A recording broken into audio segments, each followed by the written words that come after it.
Hello everyone, I am Selena, and I am a first-year master's student in the Department of Medical Imaging and Radiological Sciences. Today I will present an independent study entitled Assessment of Scattered and Leakage Radiation from Ultraportable X-ray Systems in Chest Imaging. This study focuses on radiation safety considerations when ultraportable X-ray systems are used outside conventional radiology environments. Ultraportable X-ray systems are designed to operate without a fixed power supply or a dedicated X-ray room. Because of their compact size and mobility, they can be deployed directly at the point of care. These systems are increasingly used in community-based chest X-ray screening programs, particularly for tuberculosis detection in remote or resource-limited areas. Some systems are also integrated with AI-based computer-aided detection, allowing rapid image interpretation. However, unlike conventional radiography rooms, these examinations are often performed in environments without structural shielding. As a result, radiation protection for radiographers and nearby individuals becomes a critical issue that must be carefully evaluated. The purpose of this study was to evaluate the radiation safety of ultraportable X-ray systems during chest X-ray examinations. Specifically, we focused on two main radiation components: scattered radiation from the patient and leakage radiation from the X-ray tube housing.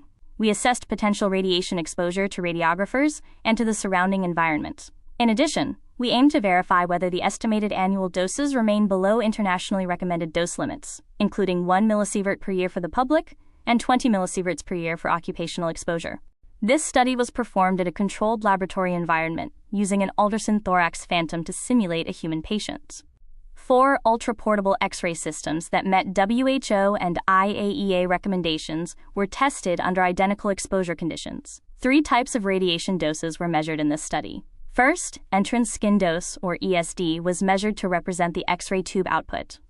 Second, scattered radiation was measured every 30 degrees around the phantom at a distance of 1 meter in order to evaluate the angular distribution of scatter radiation. Third, leakage radiation was measured near the X-ray tube housing at distances of 0.5 and 1 meter. The use of a thorax phantom allowed us to minimize experimental variability and focus specifically on radiation distribution patterns under controlled conditions. All radiation measurements were performed using calibrated radiation detectors, positioned at predefined locations to ensure consistency and reproducibility.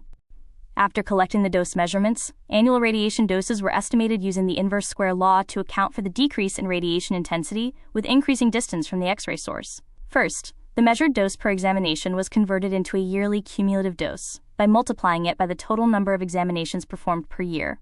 Different workload scenarios were considered to reflect realistic screening conditions, including 50, 100, and 200 examinations per day, assuming 5 working days per week and 52 weeks per year. For extended workload analysis, higher daily workloads of up to over 1,000 examinations per day were also evaluated. The annual dose was divided into 3 components. The first component was the annual scattered radiation dose, which was calculated based on the scatter dose measured at 1 meter from the phantom and extrapolated to other distances using the inverse square law. The second component was the annual leakage radiation dose, similarly calculated from leakage dose measurements taken near the X-ray tube housing. The third component was the combined annual radiation dose for radiographers. This dose was calculated at positions located behind the X-ray tube, where both scattered radiation and leakage radiation contribute to occupational exposure. This region typically corresponds to the radiographer's working position, as the operating distance is often limited by the length of the exposure cord connected to the ultraportable X-ray device.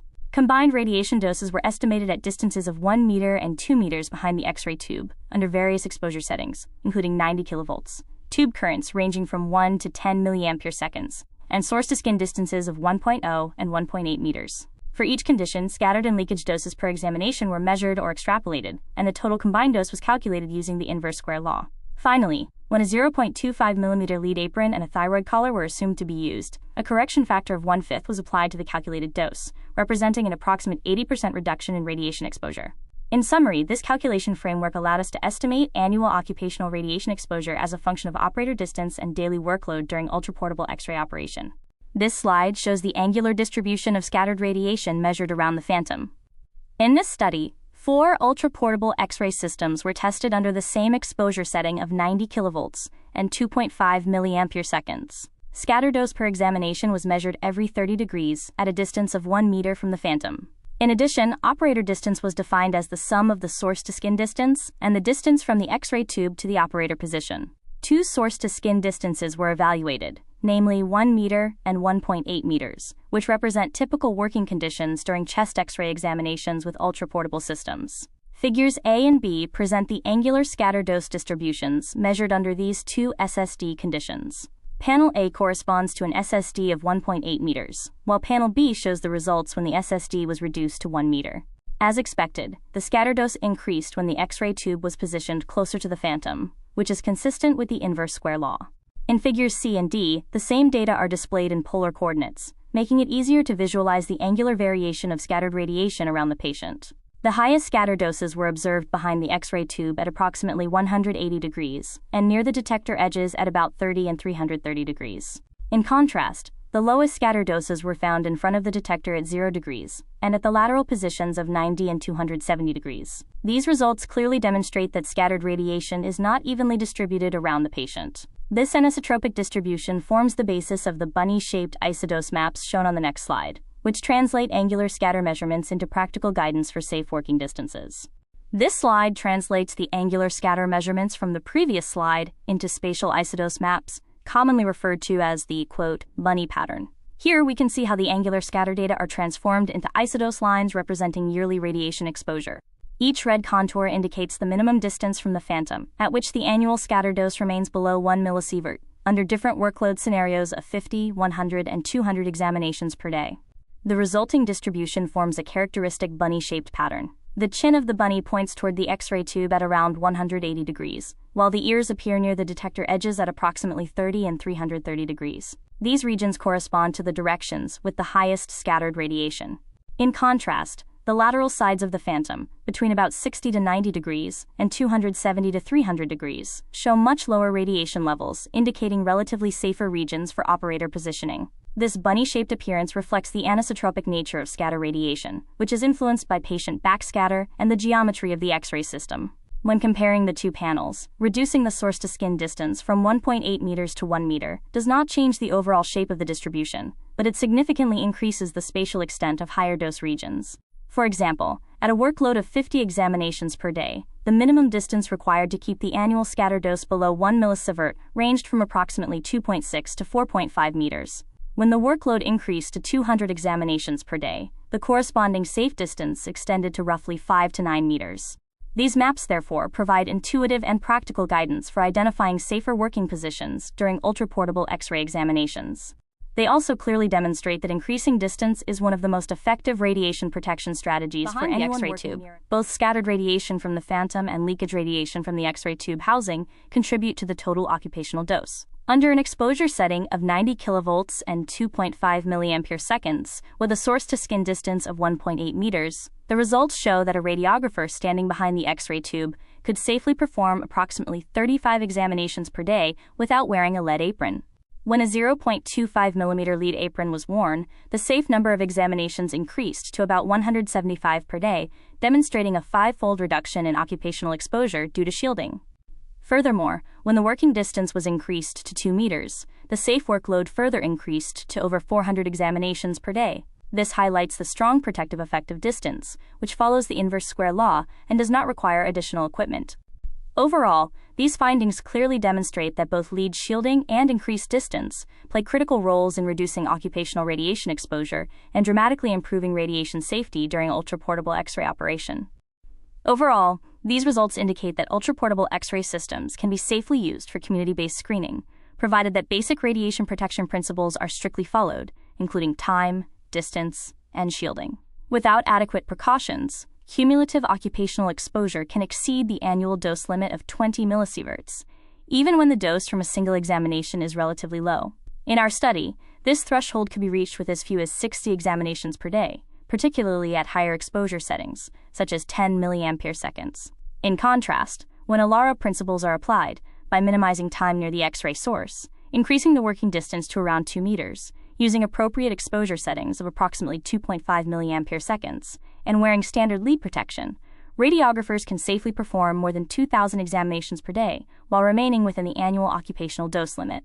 Therefore, these findings emphasize the importance of proper training, supervision, and routine personal dosimeter monitoring to ensure safe and sustainable operation of ultraportable X-ray systems in large-scale screening programs. In conclusion, this study was conducted to evaluate the radiation safety of ultraportable X-ray systems during chest X-ray examinations, with a particular focus on scattered and leakage radiation exposure to radiographers and the surrounding environment.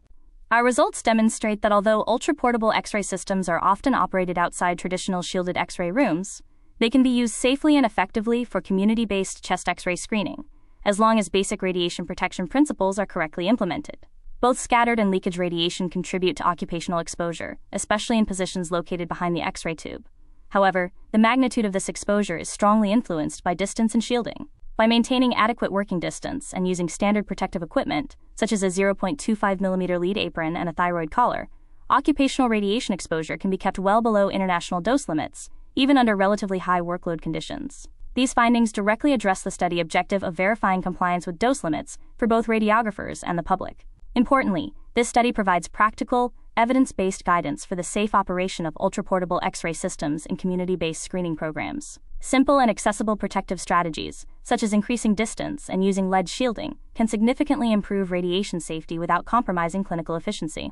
Overall, ultraportable X-ray systems represent safe and effective tools for chest X-ray screening in low-resource, mobile, and non-traditional healthcare settings. With proper training and strict adherence to radiation protection principles, these systems can support large-scale screening efforts while maintaining both occupational and public radiation safety. This study has several limitations that should be acknowledged. First, all measurements were conducted in a controlled laboratory environment using a thorax phantom. While this approach allows for standardized and reproducible measurements, real clinical or field conditions may differ due to variations in patient body size, positioning, operator habits, and surrounding environments. Second, this study focused primarily on chest X-ray examinations. Therefore, the results may not be directly applicable to other types of imaging procedures that involve different anatomical regions or exposure geometries. In addition, annual occupational doses were estimated based on assumed workloads and correction factors, which may not fully reflect real-world clinical practice. Finally, personal dosimeter data were not included in this study. As a result, the occupational doses presented here represent estimated values rather than directly measured individual exposures. Future studies should incorporate personal dosimeter measurements collected from radiographers during real screening operations in order to further validate these findings and better reflect actual occupational radiation exposure. Thank you very much for your